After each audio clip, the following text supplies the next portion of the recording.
बिस्मिल्लाहिर्रहमानिर्रहीम। अस्सलाम वालेकुम स्टूडेंट्स। आज हम इस लेक्चर में एफएससी पार्ट 2 का चैप्टर नंबर 4 की एक्सरसाइज 4.3 स्टार्ट करेंगे। तो 4.3 में हमारे पास ये वेक्टर्स के रिलेटेड चैप्टर है। तो इंक्लिनेशन, सबसे पहले inclination of alpha of a line. Inclination आप लोगों को पता होना चाहिए, एंगल होता है। ठीक है, मैं इतना डेप्थ में नहीं जाता, तो हम एक्सरसाइज स्टार्ट करते हैं। नीचे ये स्लोप और ग्रेडियंट ऑफ लाइन, अगर ये आप लोग देखना चाहें तो ये देख सकते हैं। ठीक है, वीडियो आप रोक के आप लोग ये फार्मूलाज देख सकते हैं। ये स्लोप का फार्मूला होता है m=y2 - y1 by x2 - x1। ठीक है, या y1 - y2 by x1 - x2, ये भी फार्मूला हो सकता है। इन दोनों में से जो मर्जी लगाएं आप लोग। किसी भी लाइन की स्लोप होती है। ठीक है, तो L is horizontal if and only if m is equal to 0। Horizontal line की स्लोप 0 होती है, वर्टिकल लाइन की स्लोप इन्फिनिटी होती है। ठीक है, if slope of A B equal to slope of B C, अगर ए बी की स्लोप बी सी के बराबर हो, then the points A B and C are collinear. तो तब वो तीनों पॉइंट्स कोलिनियर होते हैं। कोलिनियर का मतलब होता है कि वो तीनों पॉइंट्स एक ही लाइन के ऊपर पड़े हुए हैं। ठीक है, lie on the same line theorem. The two lines L1 and L2 with respective slopes M1 and M2 are parallel if and only if। और ये थ्योरम है कि आपके पास दो लाइंस हैं L1 और L2। पहली लाइन की स्लोप M1 है, दूसरी लाइन की स्लोप M2 है। तो वो दोनों लाइंस पैरेलल होंगी इफ एंड ओनली इफ कब, जब दोनों की स्लोप बिल्कुल इक्वल इक्वल होंगी और परपेंडिकुलर होंगी वो दोनों लाइंस। अगर इफ एंड ओनली इफ अगर उन दोनों स्लोप्स का जो प्रोडक्ट है वो -1 के इक्वल हो, या उसको ऐसे भी लिखा जा सकता है M1 इक्वल टू -1/M2। ठीक है, ज़्यादातर हम इस नोटेशन को यूज़ करेंगे M1 into M2 equal to -1। तो अब हम क्वेश्चन नंबर 1 स्टार्ट करते हैं। Question number 1, find the slope and inclination of the line joining the points. तो ये हमारे पास क्वेश्चन नंबर 1 का फर्स्ट पार्ट है। इसमें हमारे पास 3 पार्ट्स हैं, तीनों के तीनों सेम है। मैं जस्ट एक करवाऊंगा। ठीक है, इसमें मैं तीसरा पार्ट करवा रहा हूँ 4 6 4 8। तो ये देख सकते हैं आप लोग 4 6 4 8 में आप लोगों ने स्लोप का फार्मूला लगाना है। m is equal to y2 - y1 divided by x2 - x1। Simple, आपने ये y2 आपके पास ये होता है 8 और y1 6 होता है। तो ये आपने 8 - 6 और x2 4 होता है और x1 4 होता है। 4 - 4 2/0, ये इन्फिनिटी आ गया। स्लोप इसकी इन्फिनिटी आ गई।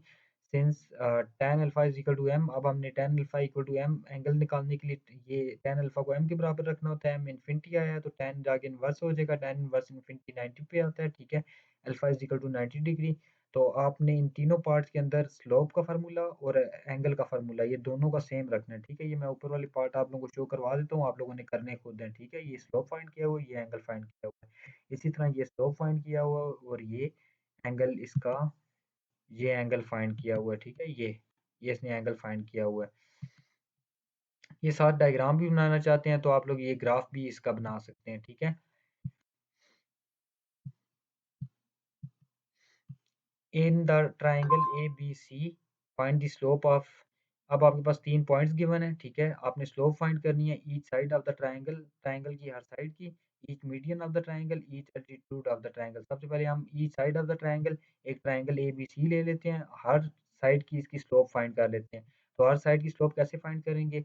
ए बी की सबसे पहले स्लोप फाइंड कर लेंगे, slope of side A B, slope of side B C, slope of side C है। तो मैंने स्लोप का फार्मूला आप लोगों को बताया हुआ है y2 - y1 by x2 - x1। y2 आप लोगों के पास सेकंड कोऑर्डिनेट होता है, ये y1 ये वाला कोऑर्डिनेट, x2 ये वाला कोऑर्डिनेट, x1 ये वाला। ठीक है, x वाले जो कोऑर्डिनेट्स होते हैं वो पहले होते हैं। ठीक है, और y के बाद में होते हैं।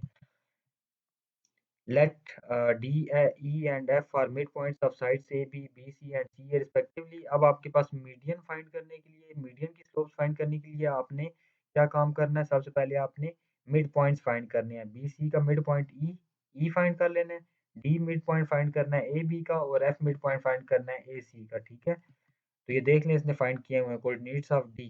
तो ये डी के कोऑर्डिनेट्स क्या होंगे? ए और बी के कोऑर्डिनेट्स ऐड करके 2 पे डिवाइड करेगा। अच्छा, मिड पॉइंट कैसे निकालते हैं?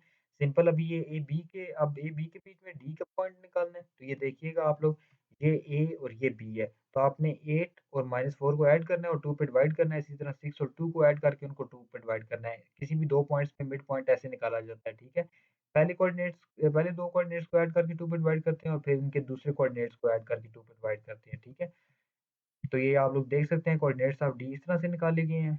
ये 2 4 आता है। Coordinates of E mid point है बी सी का, तो बी और सी के कोऑर्डिनेट्स ऐड करके 2 पे डिवाइड करेंगे, ठीक है। एफ मिड पॉइंट है आपके पास ए सी का, ठीक है। तो ये जब आपके पास coordinates of D E and F आ जाएं तो slope of median A E, तो ये आपके पास अब आ चुका है, ठीक है। ये ई हमने फाइंड किया था, ये ई पॉइंट है -3 -2, और ए तो हमें पहले का पता है, तो ए और ई के बीच में आपने स्लोप फाइंड करनी है। स्लोप मैं बता चुका हूँ कैसे फाइंड करते हैं, slope of median B F, slope of median C D. तो ये आपने इस तरह से फाइंड करनी है। Since altitude are perpendicular to the sides of the triangle therefore, अब एल्टीट्यूड क्या होते हैं, उन्हीं उसी ट्रायंगल के अंदर आपके पास जो बिल्कुल परपेंडिकुलर लाइन होती है ना, उसको एल्टीट्यूड कहते हैं, ठीक है।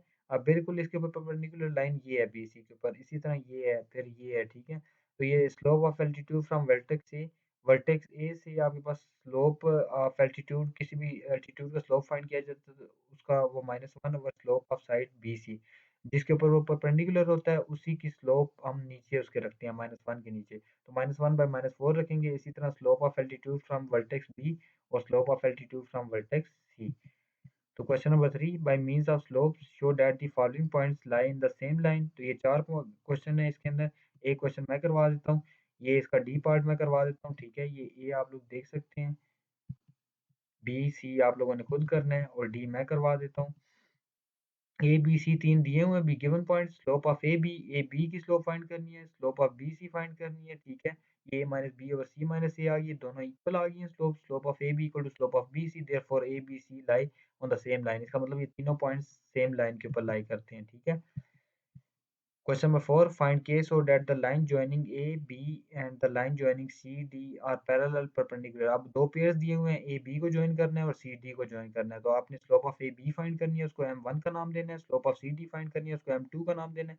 ये आपके पास A, B की स्लोप है, ये 1/2 C, D की स्लोप है, ठीक है। If A, B and C, D are parallel, अगर ये दोनों पैरेलल हो तो भी हम एक थ्योरम ऊपर पढ़ के आए थे कि जब भी दो लाइंस पैरेलल हो तो उनकी स्लोप्स इक्वल होती हैं। तो M1 इक्वल टू M2 रखेंगे, तो इनकी जो भी वैल्यूज आई हैं वो इनकी जगह रखेंगे, ठीक है। ये यहाँ से आप क्रॉस मल्टीप्लिकेशन करके k की वैल्यू -11 निकाल सकते हैं। इसी तरह आप A B C D are perpendicular, then अगर आप दोनों की स्लोप्स को परपेंडिकुलर कहना चाहें तो आपने इन दोनों का प्रोडक्ट -1 के इक्वल रखना है। m1 की वैल्यू m2 की वैल्यू रखनी है -1 के इक्वल, इनको मल्टीप्लाई करके उस तरफ मल्टीप्लाई करना है, क्रॉस मल्टीप्लिकेशन, k का आंसर निकालना है 23/2, ठीक है। आसान क्वेश्चन है। Using slopes show that the triangle with its vertices A, B and C is a right triangle। तीन वर्टिसेस दिए हुए हैं एक ट्रायंगल के, को हमने शो करना है कि ये राइट ट्रायंगल के वर्टिसेस हैं। तो आपने ए बी का स्लोप फाइंड करना है, उसको M1 का नाम देना है, बी सी का स्लोप फाइंड करना है, उसको M2 नाम देना है, सी ए स्लोप फाइंड करना है, उसको M3 नाम देना है। अब हम आप लोग देखें कि ये M3 और M1 अगर मल्टीप्लाई किए जाएँ तो ये -1 आ जाता है। तो ये M1 M3 मल्टीप्लाई करेंगे, 3 3 कैंसल, 2 2 कैंसल, -1 आ जाएगा। तो जब भी कोई सी दो लाइन्स का स्लोप जो है वो मल्टीप्लाई होके -1 आ जाए, तो इसका मतलब ये होता है कि वो दोनों परपेंडिकुलर हैं लाइंस, ठीक है। तो इसका मतलब दो लाइंस परपेंडिकुलर हो गई हैं। ट्रायंगल के अंदर तीन लाइंस होती हैं, कोई सी दो लाइंस परपेंडिकुलर हो जाए तो इट्स मीन वो ट्रायंगल क्या होती है, right triangle. This triangle A B C is a right triangle with measure angle A is equal to 90 degree, और मेजर एंगल ए पे 90 डिग्री आ रहा है क्योंकि ये स्लोप m1 था, तो m1 आपके पास ये ए बी से आया था, इसलिए ये measure angle A equal to 90 पे बना रहा है, ठीक है। ये कुछ इसमें 7 सिंबल दिए हुए हैं, ये पैरेलल का सिंबल होता है, ये नॉट पैरेलल का सिंबल होता है, और ये परपेंडिकुलर का सिंबल होता है, उल्टा टी, ठीक है। Question number 9, the 3 points A, B and C are consecutive vertices of a parallelogram. Find the fourth vertex। एक पैरेललोग्राम है A, B, C और D, तो D इसका फोर्थ वर्टेक्स इसने खुद लेट कर लिया, D A B है, B fourth vertex of the parallelogram. पहले स्लोप ऑफ A B निकालेंगे, पैरेललोग्राम के अंदर हम जानते हैं कि पैरेलल साइड जो होती हैं वो उनकी स्लोप्स इक्वल होती है, तो स्लोप ऑफ A B निकालेंगे, स्लोप ऑफ D C निकालेंगे, या स्लोप ऑफ C D निकालेंगे, एक ही बात है, और स्लोप ऑफ B C निकालेंगे, और slope of A D A निकालेंगे, ठीक है। तो ये फाइंड करके आप लोगों ने इनकी स्लोप्स को इक्वल रखना है, since ABCD is a parallelogram, therefore वो कह रहा है कि एबीसीडी एक पैरेललोग्राम थी, तो इसलिए हम ए बी की स्लोप को सी डी की स्लोप के इक्वल रखेंगे, इसी तरह बी सी की स्लोप को ए डी की स्लोप के इक्वल रखेंगे, ठीक है, या डी ए की स्लोप के इक्वल रखेंगे। तो ये देख लें, ए बी की स्लोप को सी डी के इक्वल इसने रख के इसने इधर से एक इक्वेशन बनाई है, इक्वेशन नंबर 1। इसी तरह स्लोप ऑफ बी सी को equal to slope of D A रख के इधर से इक्वेशन नंबर 2 बनाई है, ये इक्वेशन नंबर 2 है। इन दोनों को ये ऐड करेगा, ठीक है, ये इन दोनों को ये साथ लिख रहा है, इन दोनों को साथ लिख के ये 3 बी कैंसिल करेगा, ए और 2 ए -3 ए हो जाएगा, 13 और 17 30 हो जाएगा, तो ये -3 ए उधर जाके +3 ए हो जाएगा, 3 इधर आगे डिवाइड होगा तो ए का आंसर 10 आ जाएगा। पुटिंग वैल्यू ऑफ ए इन 1, इस ए की वैल्यू 10 को उठा के आप 1 में पुट कर दें इसमें, तो आपके पास बी भी आ जाएगा, बी इक्वल टू 1। तो ये आपके पास पॉइंट डी क्या आ गया, ए बी था, तो ए हमारे पास 10 आया और बी 1 आया, तो 10 1 is the fourth vertex of parallelogram, तो ये फोर्थ वर्टेक्स है, ठीक है।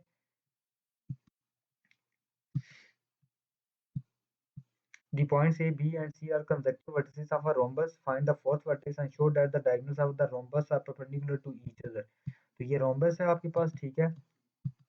rhombus आपके पास एक ऐसी शेप होती है जो थोड़ी सी पैरेललोग्राम से समझ लें कि वो उसमें और पैरेललोग्राम में डिफरेंस ये होता है कि आपके पास इसके जो डायगोनल्स होते हैं वो डायगोनल्स परपेंडिकुलर होते हैं, ठीक है। होती ये भी टिल्टेड शेप में है, ठीक है। ए बी सी और डी, डी फोर्थ वर्टेक्स खुद लटका लिया, ये इसमें भी A B B C C D D A, इसमें ये आपने ये फाइंड कर लेनी है, ठीक है। इसकी slope since A B C D is a rhombus therefore rhombus है, तो इसलिए ए बी की स्लोप को सी डी की स्लोप के इक्वल रखना है। तो ये आप इक्वेशन नंबर 1 बना लेंगे जिस तरह ऊपर किया था, slope of B C equal to slope of D A रख के यहाँ से इक्वेशन नंबर 2 बना लेंगे। इन दोनों को आपने मल्टीप्लाइंग इक्वेशन 1/3, 1 को 3 से मल्टीप्लाई करना है और एंड 2/4 और 4 को मल्टीप्लाई करना है 2 के साथ एंड देन एडिंग, और फिर उनको ऐड कर लेना है। ये इसलिए कर रहा है कि वो कोई एक टर्म सेम बना सके और कैंसिल कर सके। तो ये देखें ये सेम टर्म बन गई है, तो ये 12 12 कैंसिल हो जाएगा। ये 9a और 16a माइनस 25a और ये आपके पास 50 रह जाएगा इक्वल टू 0, माइनस 25a दूसरी तरफ जाके प्लस हो जाएगा, 25 डिवाइड होगा, a की वैल्यू 2 आ जाएगी, a की वैल्यू 2 को उठा के या तो 1 में पुट करें या 2 में पुट करें, इसने 2 में पुट किया हुआ है और 2 में पुट करके b इक्वल टू 6 निकाला हुआ है, hence d 2 6 is the fourth vertex of rhombus, d fourth vertex आ गया। Now slope of diagonal ac, अच्छा इसकी डायगोनल की स्लोप ac की भी स्लोप निकालनी है, bd की भी स्लोप निकालनी है और इन दोनों को मल्टीप्लाई करने से -1 आना चाहिए। Slope of AC slope of BD equal to 1/7 into -7, ये एक 7 7 कैंसिल हो गया, -1 आ गया।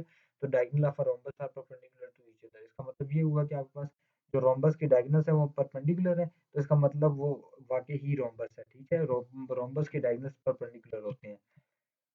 The two pairs of a point are given. Find whether the two lines determined by these points are parallel, perpendicular, none of these। और ये आपके पास आपने बताना है कि आपके पास पैरेलल कौन सी है इन दोनों ए और बी में से, और परपेंडिकुलर कौन सी है और कौन सा ऐसा है कि जो दोनों में कुछ भी नहीं है। तो ये एक पेयर ये है, एक पेयर ये है, तो आपने सबसे पहले स्लोप ऑफ लाइन ज्वाइनिंग आपने 1 -2 और 2 4 को जो लाइन ज्वाइन करी है उसकी स्लोप m1 उसका नाम दे देना है, दूसरी को m2 का नाम दे देना है।